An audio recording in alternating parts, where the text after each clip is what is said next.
Seryosohan na ba ang relasyon nyo ni Liu Andy? Ay, ito Talagang na. O laro lang. Meron talagang laro lang. Kung seryoso, bakit hindi pa kayo magpakasal? Nasa tamang edad daw kayo. Siguro naman hindi naman siya tatagal ng 2 years kung hindi pa seryoso. 2 years na pala. 2 years. In fairness. And hindi ko naman masasabi na laro-laro lang kasi never naman ako pumasok sa isang bagay na ganun emotionally yung level ng seryosohan talaga.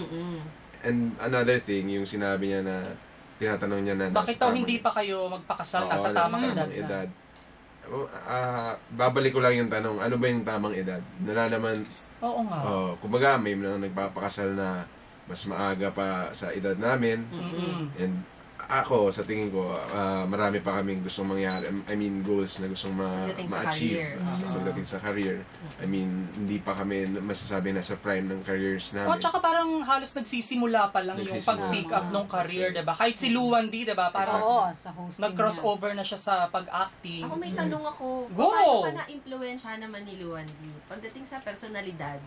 Siya kasi parang easygoing kind of person. Yung tipong cowgirl, yung tipong whatever, alam mo yun.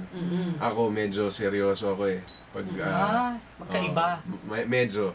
So medyo, kumbaga, pag medyo seryoso ako, medyo sisiguin niya ako konti. Masyado ka nang, smile ka naman dyan. Biro na siya.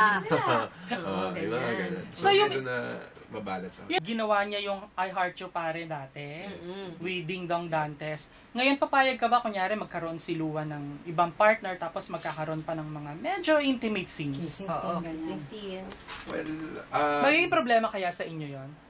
well, I don't see any problem with that kasi nagawa ko na rin naman yun. Tama.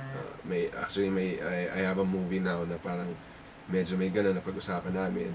And I don't see anything wrong with that because it's yun nga nandito kami sa industriyang ito at hindi mo maiiwasan yun. And I'm a witness kung paano siya umarte and I can say na magaling talaga siyang artista. Yun nga lang nandito siya sa hosting, hindi siya masyadong nabibigyan ng opportunity sa mga soap opera. Pero when like in I Heart You Pare, I was there. Doon kami actually nagkakilala. Yes, tama. totoo. And throughout the show, nakita ko na magaling talaga. Why not? Hindi naman kung bigyan pa siya ng pagkakataon na meron siyang sariling show and meron siyang ibang leading man na gagawa sila ng scenes kung ikakabuti ng show na yun, bakit hindi? Go, go, go. Yes.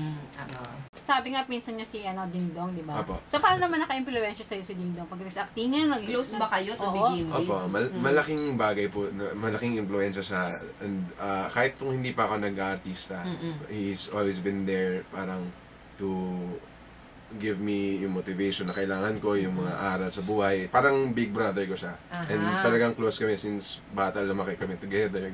Together with my brothers.